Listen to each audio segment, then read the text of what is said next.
Hoje iremos falar como devemos espalhar justiça para com todas as pessoas e nos próximos domingos iremos ver como vidas desgraçadas foram alcançadas pela graça do nosso bom Deus. Vamos então abrir as nossas Bíblias em Lucas capítulo 10, versículo 25 a 37. Lucas capítulo 10, versículo 25 a 37. Esta semana ouvi um testemunho de um pastor na igreja em Coimbra que foi fazer um trabalho à prisão e pôde comprovar aquilo que Deus fez na vida de um dos maiores criminosos na nossa história, na história do nosso país. Não sei se muitos já ouviram, não tenho autorização para falar sobre isto, do Pedro Dias, que andou foragido. A graça de Deus alcançou a vida daquela pessoa.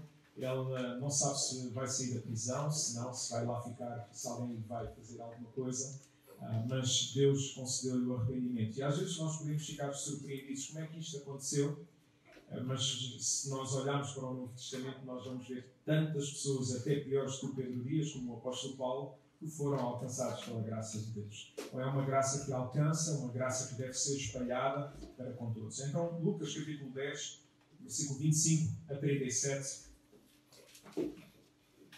Versículo 25, vamos fazer agora a leitura. Um certo doutor da lei que queria tentar Jesus, levantou-se e fez-lhe esta pergunta: Mestre, que devo eu fazer para ter direito à vida eterna? Este doutor da lei era conhecido por ser um intérprete, um escriba e supostamente também entender a lei de Deus. Todos os seus estudos eram com base nos primeiros 5 livros da Bíblia e, face a isso, então não conheciam, não liam manuscritos seculares. Estavam então muito focalizados no Pentateuco. A inteligência deles era conferida e, face a isso, eles queriam testar o Senhor Jesus Cristo para ver se ele colocava o pé em falso. Nós vemos várias vezes esse tipo de atitude acontecer no Novo Testamento. No entanto, ao lermos as palavras deste escriba, percebemos que ele não entendia o que significava graça divina. Por isso, por ele não entender o que significa graça, que o significado é dom imerecido, ele pergunta: que farei para eu herdar a vida eterna? Ou seja, pressupõe algum tipo de obras para ele fazer para ser salvo e, por conseguinte, para ser aceito por Deus. Que farei eu para herdar a vida eterna? Versículo 26 e 27. Que diz a Escritura acerca disso? Respondeu-lhe: como é que entendes? E ele disse: ama o Senhor teu Deus com todo o teu coração, com toda a tua alma, com todas as tuas forças e com todo o entendimento. E ama o teu próximo como a ti mesmo. Então Jesus virou a pergunta para o escriba, porque esse escriba intitulava-se como sendo o intérprete da lei. E o escriba então respondeu, resumindo a lei, como Jesus disse em Mateus capítulo 22, versículo 37 a 40, mostrando que o homem deve amar a Deus com todo o seu ser, com tudo aquilo que tem. Versículo 28. E Jesus comentou: respondeste bem, faz isso e alcançarás a vida. Então Jesus elogiou a resposta do escriba, embora não elogiasse o seu comportamento. Será que Jesus aqui estava a ir ao encontro que a salvação ela é obtida através do caminho das obras? Será que Jesus, ao dizer isto, será que estava a confirmar que a salvação é-nos dada através daquilo que nós fazemos? Claramente que não. Porque se realmente amarmos a Deus da forma como Jesus fala, então nós vamos confiar nele de todo o nosso coração e não vamos confiar em nós mesmos, nas nossas obras, para sermos salvos. O nosso amor por Deus não é a causa da sua aceitação, mas é um reflexo dessa mesma aceitação. 1 João capítulo 4, versículo 19. Nós amamos a Deus porquê? Porque Deus nos amou primeiro. Então, porque Deus nos ama, nós somos capazes de o amar. E isso vai ser refletido na nossa atitude para com Deus, mas também para com as pessoas que estão ao nosso lado. Vamos olhar agora o versículo 29. Mas o doutor da lei, querendo justificar-se, tornou a perguntar: e quem é o meu próximo? Neste texto, então, percebemos que o escriba não percebeu a aplicação das suas próprias palavras, tanto é que diz o texto que pretendeu justificar-se perante Cristo. O escriba não assumiu a sua culpa, mas tentou justificar o seu comportamento. E este é um dos nossos problemas. Em vez de nós pedirmos perdão a Deus, achamos maneiras de tentar desculpar os nossos erros. Eu não te peço perdão, mas talvez eu não tenha dito tudo. Talvez ficou alguma coisa por fazer. E temos dificuldade dessa forma, então, de pedir perdão. Só há uma maneira de lidar com o pecado, através do arrependimento. Agora, uma nota também sobre isto, para entendermos melhor o texto. Para os fariseus e para os escribas, o próximo eram todos aqueles que eles achavam que eram justos. O que é que eu quero dizer com isto? Por exemplo, como eu gosto do Anderson, para mim, ele pode ser o meu próximo. Porquê? Porque como eu gosto dele, ele está aqui ao meu lado, ele é o meu próximo, porque eu o considero até justo. Como eu não gosto muito da Luísa, eu já não a considero a minha próxima, porque eu acho que ela não é justa. Não sendo justa, eu já não tenho nenhuma responsabilidade para com ela. Então este era o pensamento daquela altura.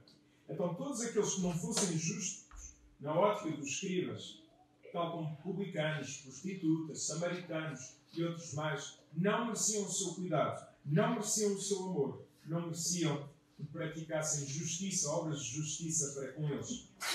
Contudo, nós devemos nos relacionar com o próximo como Cristo relacionou-se connosco. Não são aqueles que nós consideramos justos, mas com todas as pessoas. Porquê? Romanos 5:8.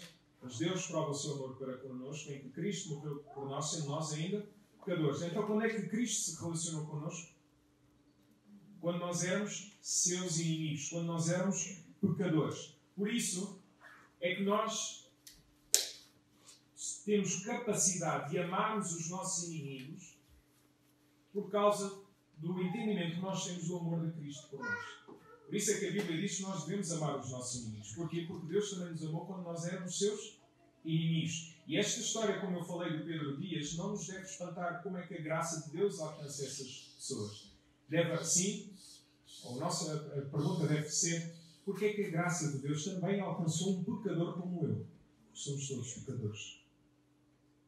Versículo 30. Então Jesus contou o seguinte: e um homem a descer de Jerusalém para Jericó. Caíram sobre ele uns ladrões que lhe roubaram roupa e tudo. Espancaram e foram-se embora, deixando quase morto.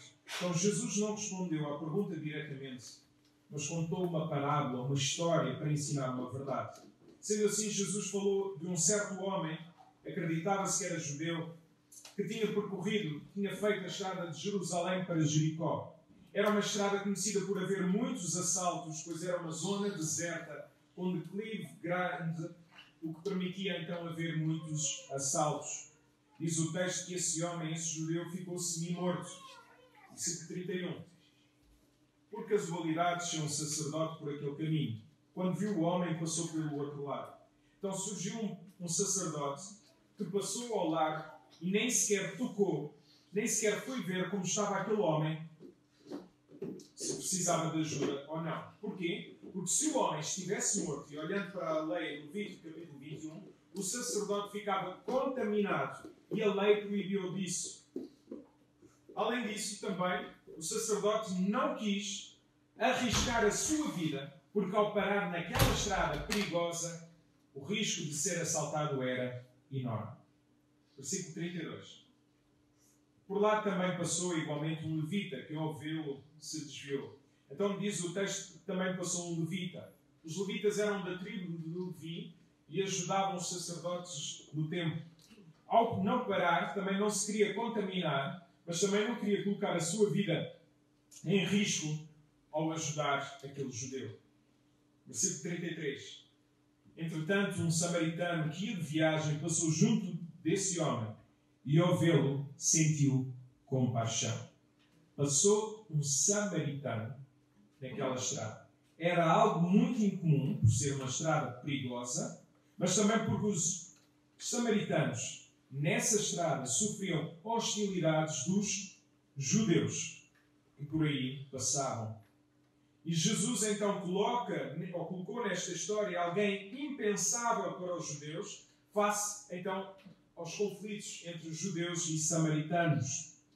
Pensem no efeito que teve quando Jesus introduziu nesta história e coloca um homem considerado como um inimigo a ser o herói da história.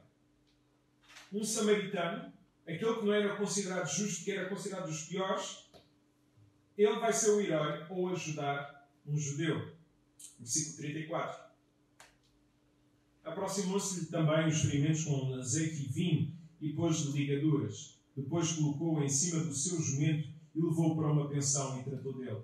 Então o óleo e o vinho eram considerados bens importantes naquela altura, caso acontecesse alguma coisa. No fundo era a caixa de primeiros socorros daquela época. O samaritano, ao colocar aquele homem também em cima do animal, sabia que ele tinha que ir a pé. E fez isso então para ajudar o judeu a chegar até um sítio seguro para tratarem da sua vida. Versículo 35. No outro dia, deu 2 moedas de prata ao dono da pensão e mandou-lhe: cuida deste homem, e quando eu voltar, pague tudo o que gastares a mais com ele. Então, além de tudo o que fez, ainda pagou o valor de 2 denários, o correspondente a 2 dias de trabalho. No entanto, o samaritano ainda disse que se fosse preciso pagar mais alguma coisa, que ele iria lá e iria assumir então esses gastos. O samaritano assim fez tudo o que podia por alguém que não lhe queria bem, arriscando a sua vida para ajudar uma pessoa que, se ela estivesse bem, iria tratá-lo mal. Vejamos esta atitude do samaritano. Versículo 36. Jesus perguntou então ao doutor da lei: qual dos 3 te parece que foi o próximo do homem assaltado pelos ladrões? Jesus então perguntou ao escriba quem tinha sido o próximo daquele que tinha sido assaltado. Quem é que era o próximo? Relembrar que o próximo para eles era considerado aqueles que eram justos. E os samaritanos eram considerados como o pior de todos. Então Jesus estava a querer que aquele escriba dissesse o samaritano. Vamos ver a resposta. Versículo 37. E ele respondeu: o que teve compaixão dele. Jesus concluiu: então vai e faz o mesmo. Reparem, o escriba não verbaliza a palavra samaritano. Diz apenas o quê? Aquele que manifestou misericórdia. Ele tinha dificuldade em assumir que o samaritano era o herói desta história. Jesus então desafiou a fazer o mesmo, até porque o amor de Deus manifesta-se no nosso amor para com Ele e para com todas as pessoas à nossa volta. Ou seja, Jesus desafiou a mostrar a fé através das obras. Daqui nós podemos tirar algumas lições. Em primeiro lugar, o Evangelho obriga-nos a espalhar justiça ao ajudar aquelas pessoas que estão a passar por dificuldades e que não têm as mesmas condições que nós. Em termos práticos, o Evangelho obriga-nos a ajudar as pessoas a terem comida, a terem roupa, a terem igualdade de oportunidades a nível de emprego, a nível de tribunais, seja o que for, a não serem discriminados por causa do género, do nível social, etc, etc. O Evangelho obriga-nos a isso. Mas, contudo, não nos devemos esquecer que a principal necessidade das pessoas não é de serem alimentadas, não é de terem um trabalho, mas é de conhecerem o Senhor Jesus Cristo como seu Salvador e Senhor. Por isso, a nossa responsabilidade primária como cristãos é de tornar o nome de Deus conhecido, sempre. No entanto, o Evangelho tem as suas consequências.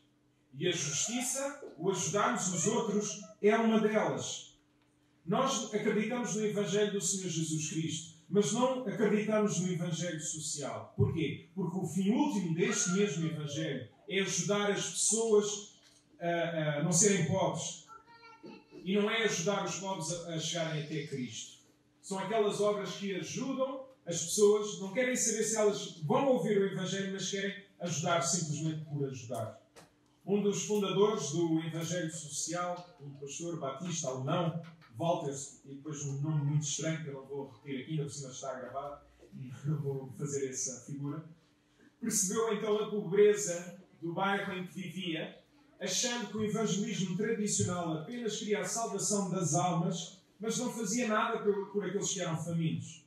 Rapidamente então começou a querer ajudar os mais necessitados e começou a dizer que isso era o fim do Evangelho, retirando o valor da obra de Cristo, dizendo até que Cristo foi à cruz Mas não foi para satisfazer a ira de Deus, foi para mostrar altruísmo para com as pessoas.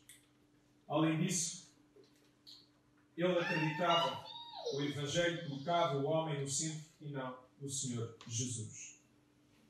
E isto é uma heresia que nós devemos combater. No entanto, ao lermos a Bíblia, também é impossível dizer que se tivermos um encontro com Cristo, não vamos fazer nada pelos outros. Não, mentira. Nós vimos no texto de hoje. Ao termos um encontro com Cristo, nós teremos uma atitude de ajudar o próximo, todo aquele que precisar da nossa ajuda. Segunda lição. Quem será o nosso próximo? Apenas aqueles que nós consideramos justos? Os crentes apenas?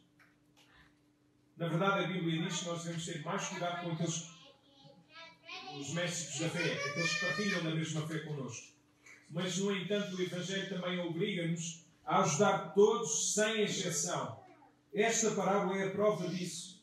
Ajudar os mais necessitados, quer sejam eles amigos, inimigos ou até mesmo desconhecidos, correndo risco de vida, se necessário. Nós podemos passar por riscos de vida para ajudarmos pessoas que estão a passar por dificuldades? Sim.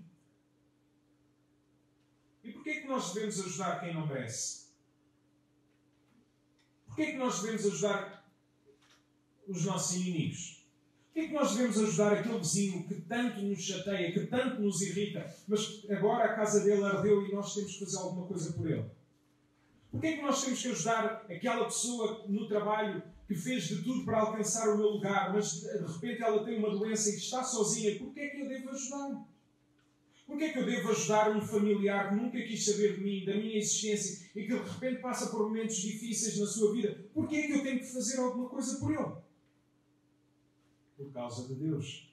Porque Deus amou-nos quando nós não éramos amáveis. Porque Deus amou-nos quando nós éramos seus inimigos. E deu-nos assim também a lição de nós amarmos todas as pessoas, independentemente de serem nossas amigas, nossas inimigas ou até desconhecidas. Cristo amou-nos. Nós não merecíamos. Jesus deu a sua vida por nós. Agora nós ouvimos isto, podemos estar a pensar em algumas objeções. Jonathan Edwards respondeu de uma forma muito clara a essas objeções. Eu vou parafrasear aquilo que ele disse. A primeira objeção que as pessoas normalmente levantam é a seguinte: são necessitados, mas não vivem na miséria. E a resposta que nós devemos dar é que Jesus disse para amarmos o próximo como a nós mesmos. Essa é a medida. Aquilo que nós devemos querer para nós, também devemos querer para os outros. Então não precisamos deixar que as pessoas cheguem à fome para ajudá-las. Nós devemos ajudar as pessoas que estão a passar por dificuldades. Segunda objeção. A vida já é difícil, não tenho nada para dar. Resposta. Na parábola do bom samaritano, aprendemos que o amor verdadeiro envolve risco, envolve sacrifício. E quando dizemos que a vida já é difícil e não tenho nada para dar, apenas estamos a dizer que não podemos, porque isso irá atrapalhar o nosso estilo de vida, irá atrapalhar o nosso conforto pessoal. Ao longo do Novo Testamento sempre vemos uma atitude de ajuda ao próximo. Mesmo aquelas igrejas mais pobres que não tinham nada, ouvindo outra igreja a passar por dificuldade, eles ajudaram. Muito? Não. Mas fizeram aquilo que estava ao seu alcance. Então temos de nos ajudar mutuamente ao levarmos as cargas uns dos outros. Como queremos ajudar o próximo se isso não envolver o nosso sacrifício? A ausência de preocupação com os pobres geralmente é sinal que o nosso coração está pobre. Terceira objeção. O pobre tem mau caráter e é ingrato. A pobreza é culpa deles. Ajudamos e eles voltam ao mesmo. Meteu-se em confusão, agora sai de lá sozinho. Resposta. Nós também tínhamos mau caráter, éramos maus, indignos de qualquer bondade da parte de Deus e continuamos sempre a meter em confusões. Apesar disso, Cristo entregou-se, deu a sua vida por nós e ama-nos profundamente de uma forma incondicional. Então, meus irmãos, o entendimento daquilo que Cristo fez por nós levar-nos a praticar atos de justiça social para com os outros, não com base no mérito dessas pessoas, mas com base naquilo que Cristo fez pelas nossas vidas. Deus não nos trata com a justiça que nós merecemos. Deus trata-nos com a justiça que vem do próprio Cristo. Daí dizemos que somos salvos pela graça, dom imerecido. Quem somos nós, então, para lidarmos com os outros com a justiça que eles merecem? Ele merece, então eu vou castigá-lo. Não somos ninguém. Se criticarmos também as pessoas pelas situações em que elas estão, sem querermos ajudar, estamos a ser, na verdade, como o fariseu, na parábola do fariseu e do publicano. Graças te dou, ó Deus, porque não sou como aquela pessoa. No fundo é isto que acontece. Graças te dou, ó Deus, porque não sou como aquela pessoa. Terceira lição. Às vezes estamos tão preocupados connosco e com os nossos filhos que não queremos lidar com as necessidades dos outros. Achamos que ninguém passa por dificuldades porque nós estamos muito concentrados nas nossas vidas. Queremos também poupar porque tememos o dia da manhã. E quando tememos o dia da manhã, provavelmente achamos que o Senhor não irá cuidar das nossas vidas. Um bocadinho à imagem daquilo que se passou no Antigo Testamento, em que Deus disse que iria dar o maná diariamente. E o que é que o povo fez? Guardava o maná para o dia seguinte. Talvez o Senhor não nos ajude. Talvez o Senhor não seja connosco. E o que é que acontecia àquele maná? Ficava podre. Para eles perceberem que a providência de Deus chega-nos. Então não falamos aqui de mordomia, até porque nós devemos ser bons mordomos. Mas se queremos poupar apenas porque tememos o amanhã, alguma coisa está errada com o conceito que nós temos de providência. Deus cuida. Por isso, vamos ajudar os outros. Vamos honrar os nossos compromissos. Quando o nosso celeiro está cheio e lidamos então com os outros de uma forma despreocupada, é porque, em certo sentido, achamos que cada um tem o que merece. Se eu tenho, o outro não tem. Eu trabalho e o outro não trabalha. Isso é uma coisa horrível. Temos então que compreender e viver uma atitude de pura gratidão. Porque tudo o que temos, tudo o que somos, é pela graça de Deus. O que deixaríamos, ou o que já deixámos de fazer, para o nosso prazer pessoal, para podermos ajudar os outros? O que é que eu já deixei de fazer que eu gostava para poder ajudar os outros? Ajudamos apenas quando essa ajuda não afeta a nossa vida pessoal? Tim Keller diz que quando o Espírito nos capacita a entender o que Cristo fez por nós, o resultado passará por ser vivida uma vida dedicada a obras de justiça e compaixão pelos pobres. Em Provérbios, também, capítulo 14, versículo 31, vemos que insultamos a Deus quando desonramos os pobres e honramos a Deus quando honramos os pobres. Fazer aos pobres, ajudar aqueles que estão a passar por dificuldades, sejam elas financeiras ou não, não é uma forma de nós conseguirmos a salvação, nem é uma forma de nós nos sentirmos bem, mas é um sinal que fomos salvos por Deus. É o resultado da salvação. Em Gálatas capítulo 6, versículo 10, também percebemos que ajudar a todos é um mandamento e não é uma opção. Então o Evangelho é Cristo. E quando nós entendemos que o Evangelho é Cristo, isso obrigar-nos a fazer justiça com todos, principalmente com os domésticos da fé. Estamos nós dispostos então a corrermos riscos de vida para que isso aconteça? Cristo deu a sua vida por nós. O que é que nós estamos dispostos a fazer pelos outros? Apenas uma nota, uma última nota. Devemos ajudar os mais necessitados, não esperando que haja gratidão ou conversão. Mesmo que saibamos que não vai haver gratidão, nós devemos ajudar na mesma, partilhando também o Evangelho do Senhor Jesus Cristo. O Senhor Jesus Cristo, havia 10 homens com um problema sério de saúde. Jesus curou-os. Quantos é que vieram para trás para agradecer? Os 10. 10%. E Jesus continuou a ajudar. Que este Natal possa ser marcado pelas nossas obras de justiça, que é uma consequência do próprio Evangelho, uma consequência daquilo que nós acreditamos e do amor que nós fomos alvos de Deus, quando nós ainda éramos seus inimigos. Deus nos abençoe. Amém?